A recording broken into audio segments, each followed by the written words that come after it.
Français sur 10 estiment que les projets de loi pour lesquels il n'y a pas de consensus parmi les parlementaires, comme le projet de loi bioéthique, devraient être suspendus jusqu'à la fin de l'état d'urgence sanitaire.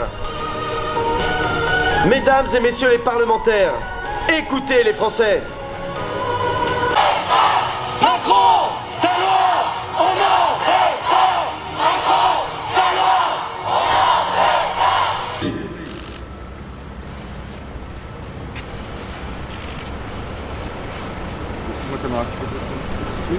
Il ne donne pas le droit, mais ce texte met bien en place un droit à l'enfant, puisqu'il part du principe que toute femme voulant un enfant doit pouvoir l'avoir avec un droit à la PMA sans condition. Et de père toute leur vie. Mesdames, messieurs les parlementaires, ce texte n'est pas un texte de progrès, puisqu'il ne sert en rien le bien commun. Il sert des intérêts individuels pour des personnes ne souffrant d'aucune pathologie. 10 février dernier, il y a quelques jours à peine, montre encore très clairement cette absence de consensus. 2 Français sur 3 estiment que le projet de loi bioéthique doit être suspendu. Merci de votre présence ici aujourd'hui pour une occasion très importante, un moment de démocratie qui est celui d'une commission mixte paritaire autour d'un texte qui divise de manière très profonde et très grave à la fois la société française et nos élus. Division en particulier entre les deux chambres de la démocratie que sont l'Assemblée nationale et le Sénat. Alors qu'Emmanuel Macron, la République en marche, avait annoncé à partir de 2017 leur volonté d'avancer sur la PMA dite pour toutes, à la condition d'un large consensus. Je cite Le Monde en 2019, Emmanuel Macron avait promis un débat pacifié et argumenté sur la PMA qui permettrait de construire un consensus le plus large possible. Le Monde encore, en 2019, nous souhaitons porter cette loi de façon apaisée, en prenant soin de respecter toutes les opinions, parce que nous ne souhaitons absolument pas diviser la société, avait déclaré Agnès Buzyn, la ministre de la Santé, à ce moment-là. En réalité, force est de constater, en ce début d'année 2021, qu'il n'y a pas de consensus. Les États généraux de la bioéthique en 2018 avaient déjà largement montré une opposition en fait très nette, très massive, au projet de légaliser la PMA en l'absence de père pour l'enfant. Une opposition à plus de 80%. Le Sénat, de ce côté, au cours des navettes parlementaires, avait réécrit très largement le projet de loi dit de bioéthique lors de sa première lecture. Mais l'Assemblée nationale n'a tenu aucun compte des modifications apportées par le Sénat. Elles ont toutes été piétinées, supprimées. C'est ensuite, du coup, en seconde lecture, au Sénat, une réécriture encore plus profonde, encore plus large du texte, et y compris avec le rejet de la PMA sans père. Hier encore, 80 parlementaires ont publié une tribune, parlementaires de différents partis politiques ont publié une tribune pour exprimer la nécessité absolue de reporter ces débats sociétaux au moins à la fin de l'état d'urgence sanitaire. Ça n'est pas le moment dans un état de crise que nous connaissons.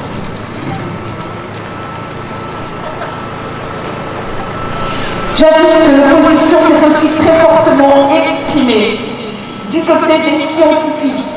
Je pense au professeur Jean-François Mattei, je pense au professeur Jacques Testa, mais aussi du côté de l'Académie de médecine, aussi du côté des intellectuels, universitaires, philosophes, pédopsychiatres, professionnels de santé. Quand prendra-t-on en compte cette opposition qui concerne la société, qui concerne les élus, qui concerne le monde médical, scientifique et universitaire?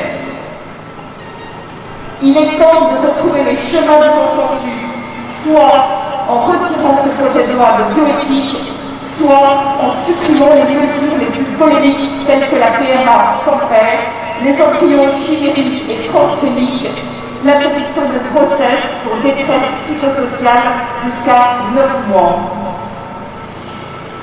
Un sondage IFOP fait auprès des Français les 9 et 10 février a montré que 2 Français sur 3 étaient opposés à la poursuite du processus législatif en l'état du texte. Pour 2 Français sur 3, il faut suspendre ou retirer les mesures qui divisent. Alors aujourd'hui, c'est donc la commission mixte paritaire qui va réunir depuis midi, qui réunit 7 parlementaires de chacune des chambres, soit 7 députés et 7 sénateurs.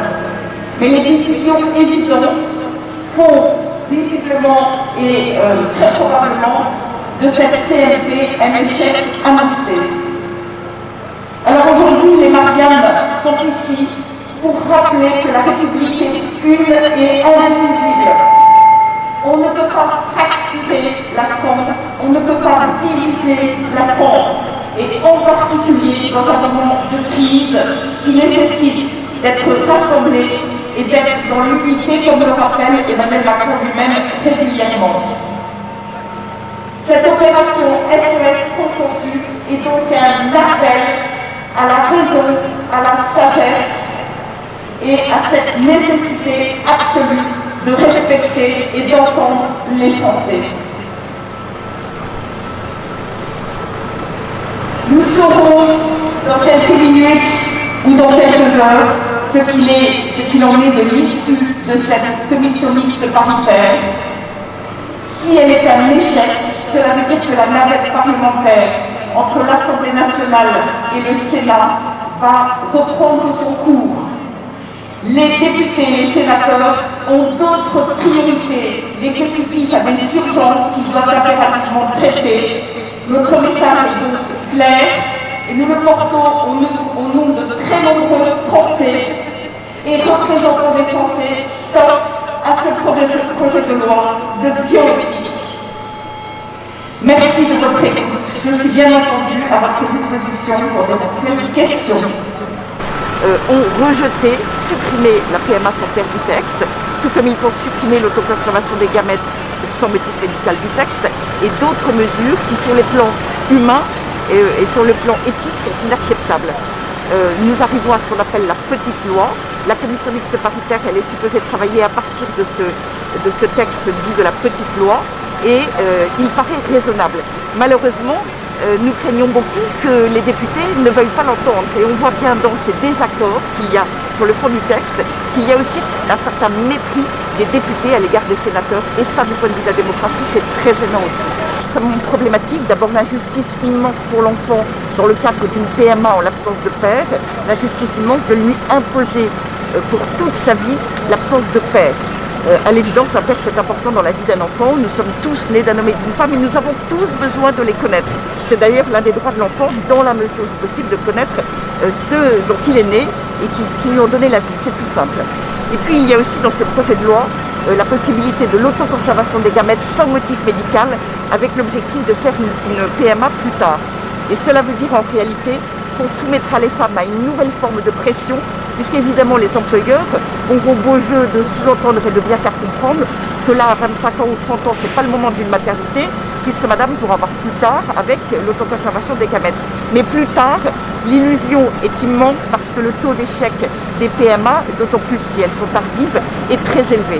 Il y a aussi dans ce texte qui est envisagé la création d'embryons chimères, c'est-à-dire d'embryons animal-homme, la possibilité de créer des embryons transgéniques, donc des embryons humains génétiquement modifiés, la possibilité de créer des gamètes artificiels et de les féconder, et puis également un nouveau motif dit de détresse psychosociale pour l'interruption de grossesse jusqu'à 9 mois. Voilà aussi des mesures qui sont extrêmement imprudentes. La recherche ne peut pas faire tout et n'importe quoi, la fin ne justifie pas forcément les moyens. On a fait n'importe quoi pour la planète, pour la biodiversité, pour les ressources naturelles. Eh bien, on doit protéger l'espèce humaine, tout simplement. C'est ce qu'on appelle le principe de précaution. Et évidemment, il doit s'appliquer aussi à l'humain.